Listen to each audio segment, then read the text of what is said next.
My subject is the British versus the American response to genocide in Bosnia. And as was said, it's based on my book, Unfinest Hour, which was an analysis of British policy towards Bosnia in the early 1990s. And I want to begin very briefly just by setting out how I see the nature of the Bosnian conflict, which of course is familiar to all of you. But the crucial point when I was writing that book was to start from the fact that the Bosnian War was not the haphazard breakdown of domestic order in the country. It did not simply happen by accident. It was, in fact, the product of a calculated policy of ethnic displacement, the creation of an ethnically pure Greater Serbia was its aim. And Norman Seeger, whom you heard earlier on, was one of the first, I think, to grasp this analytically in a book that he wrote some 20 years ago. And these killings and deportations from March, April 1992 culminated, of course, in the Srebrenica massacre of July 1995. But the conflict was also an external armed conflict because the Bosnian Serb rebels who were trying to create this ethnically pure state were being encouraged and armed from outside by the Belgrade government. So this was not a civil war. And I emphasize this because the notion that it was a civil war was very much at the heart of the British response to the conflict. And the international response polarized around two contrasting views for my purposes, the British and the American. And when I say British, I mean primarily the government of John Major, his Foreign Secretary Douglas Hurd, the Defence Secretary Malcolm Rifkind, Britons who were active in the international organisation, negotiators like Lord Carrington, Lord Owen, and of course Sir Michael Rose as the commander of the United Nations Protection Force. The British government took the view that the Bosnian War was in fact a civil war for which no side was primarily to blame and in which they did not have a sufficient national interest for intervening with compelling force. And in order to sustain that policy, they adopted a rhetoric of equalization and relativization. There was a calculated rhetoric of referring, for instance, to warring factions, collapsing the fact, ignoring the fact that on the one hand you had rebels attacking a legitimate, internationally recognized government of Bosnia and Herzegovina. And you can see this in the rhetoric of, for example, Lord Carrington. So I want to read out one of his many comments in this connection. He describes Yugoslavs, quote, as all impossible people, all as bad as each other, and they're just more Serbs. So nothing particularly qualitatively different about the Bosnian Serb policy, simply that they were stronger, or more of them in the collective sense, together with the Serbs in Yugoslavia proper. Or, to quote the figure from the British Foreign Office, Under Secretary of State, Sir Nicholas Bonser, he says, and this is a classic example of the equalization rhetoric, in the same month as the Srebrenica massacre, he says, and I quote, "This is not a one-sided conflict in which there are white hats and black hats at war. It is a conflict in which the depth of bestiality is incomprehensible in a civilized world and is not confined wholly to the Serbs." So the general drift of this rhetoric, as I say, was to suggest that there is no particular victim. Running in tandem with this focus on equalization and the rhetoric of civil war were faulty analogies, faulty historical analogies. It was very common, for example, for British policymakers to draw on the Northern Ireland comparison, where Britain had been engaged in a low-level counterinsurgency since the end of the 1960s. I'll give you an example of this from a text written by Douglas Hurd, the then Foreign Secretary, a couple of years after the war ended. He says, and I quote, the parallels with Ireland are worth a closer glance. During the years of turmoil in Bosnia, I was often reminded of a big sheet which used to hang in my office in Stormont Castle, that's when I was Secretary of State for Northern Ireland in 1984 to 85. It was a street plan of the city of Belfast mapped out in a confusion of orange and green. It looked like one of those modern paintings which consist of 2 pots of paint thrown at a canvas. No redrawing of the map would produce a neat line combining geography and politics, with each community living in tribal purity within its own boundaries. Again, an interesting comparison, which suggests he didn't understand that this was not just some kind of communal breakdown which had to be managed, but rather a calculated policy, as I've said, of ethnic displacement and genocide. There was also the World War II comparison, which we heard about earlier on, the historical analogy with the partisan campaign against the Germans in Second World War Yugoslavia. There are many examples of this. I'll just read out a few. Here's one from the commanding officer of the Royal Welsh Fusiliers in the eastern enclave of Gorazde. And he wrote in his diary that he found Serb officers, and I quote, "easy to talk to, and most Serb officers are patriotic men of honor and very much aware of the military tradition of the 2 world wars fought in alliance with us." Overlooking, of course, the fact that these men regarded themselves very much in the Chetnik tradition, and Chetniks can only be said to have been very ambivalent allies, if that, of the West in the Second World War. But the crucial point here is the sense of affinity with Bosnian Serb army that they felt, and also the sense that the Bosnian Serbs were somehow the inheritors of this vibrant partisan tradition, which would make them impossible to defeat.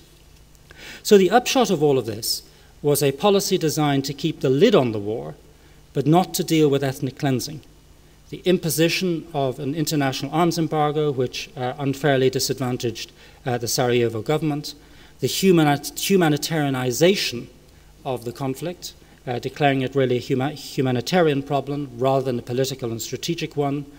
So, for instance, creating safe areas, providing humanitarian aid, which was always understood as a substitute for a policy of military intervention. There was a peace process, as I said, fronted by British diplomats in the main, and it was always predicated on the assumption that the Bosnian government should be pressurized to recognize defeat, to give in, and to surrender territory. I'll just read out one example of this. It's from the Secretary of State in the Foreign Office, Douglas Hogg. He says during the war that the Bosnian government, quote, "have to recognize defeat when it stares them in the face, that land has been seized by force, and that there has to be a degree of acceptance of that fact. The other thing that they must accept is that the military option has to be abandoned." So they shouldn't expect any cavalry coming over the hill to save them. And there were very few serious dissenters from this view. There were, of course, many people in Britain, parliamentarians, commentators, activists, indeed, like Mark O'Hoare and others, who took a strong view. But the higher up you went in the establishment, the thinner they came to be on the ground. One great exception, she's already been mentioned, was Margaret Thatcher, and she launched several furious critiques against this policy. I'll just read out extracts of one of them from 1992 in December, where she says, I quote, "We could have stopped this. We could still do so. We have sent a small number of our brave and highly professional servicemen to accompany inadequate supplies to feed some Bosnians before the Serbs and the winter kill them. We have accepted the flouting of successive Security Council resolution by Serbia, whose aircraft are still free to drop cluster bombs on women and children," and so on. But as I say, she was very much the exception. So let me turn now to the American response. And here my general judgment would be a little bit kinder than that of Norman Seagar, but this is essentially a question of emphasis. I'm comparing the American response to the very bad one in Britain, and it comes out substantially better. The British approach to Bosnia led quite soon to a confrontation with the United States. And what's interesting is that this was not a popular revolt, but an elite revolt. Substantial figures within the US political and national security establishment, people like Bob Dole, already mentioned, Richard Lugar, Joe Biden, Joe Lieberman, many diplomats, some of whom, in fact, resigned in protest against US policy and inaction. That never happened in the British Foreign Office. So this was an elite revolt against the policy of non-intervention. And it was on the basis that they were clear that the Bosnian Serbs and their sponsors in Belgrade, the Bosnian Serb separatists, were the principal culprits. And the government of Bosnia and Herzegovina, whatever its faults, was the clear victim. And that this was bad not merely in and of itself, but also dangerous to Western interests. In particular, the policy of expanding NATO eastwards, the hope to engage in what President Clinton and his National Security Advisor Tony Lake called democratic enlargement. And so sorting out Bosnia, dealing with ethnic cleansing, or at least stopping it, became also, in the American view, a national security interest. And so they began to press from early 1993 with ever greater insistence for intervention against Bosnian Serb separatists. And they demanded a policy of what was called lift and strike. Many of you will remember it well, which was the use of NATO air power in conjunction with the supply possibly of weapons and possibly also training of Bosnian government and Croatian regular forces. Britain resisted this tooth and nail. This led to a very severe collapse in US-British relations between 1993 and 1995. A famous mission by the US Secretary of State Warren Christopher in 1993, ending in fiasco, a big row at the end of 1994 over the Bihać pocket, a big row when the Americans opted out unilaterally from policing the arms embargo.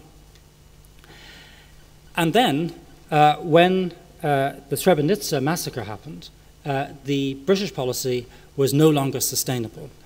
The US Congress, which had been agitating already for some time for the lifting of the arms embargo against the Bosnian government, passed a resolution for the lifting of the arms embargo, which the president would only be able to hold up for a certain period of time. And that effectively forced his hand. So President Clinton had to move, because if the arms embargo was lifted, UNPROFOR, the Allied troops, would be withdrawn, and the Americans would have to go in to cover the withdrawal. And the result was that then US National Security Advisor Tony Lake was dispatched to Europe, and particularly to Britain, to sort out the problem, and a substantial NATO intervention then took place in September and October 1995. And then we saw what Norman Seeger already set out in his remarks, which is that this whole paper tiger of the Bosnian Serb army, which had been constructed by British experts and military and other mythologists into this enormous threat, collapsed in and on itself. I'm not trivializing the task of regaining the ground that was regained in the summer and autumn of 1995. Clearly, it was a very difficult business. A lot of people were killed, but it became obvious that if Bosnian army forces and Croatian regulars were armed and trained and given top cover, they would have the opportunity to prevail. So I conclude that I have drawn a somewhat happier vista to that of Norman Seeger on US policy, but only by contrast with British policy. And this phenomenon was summed up by one US diplomat who, looking at his own government's policy and that of Britain, said that we at our worst were better than you at your best. Thank you for your attention.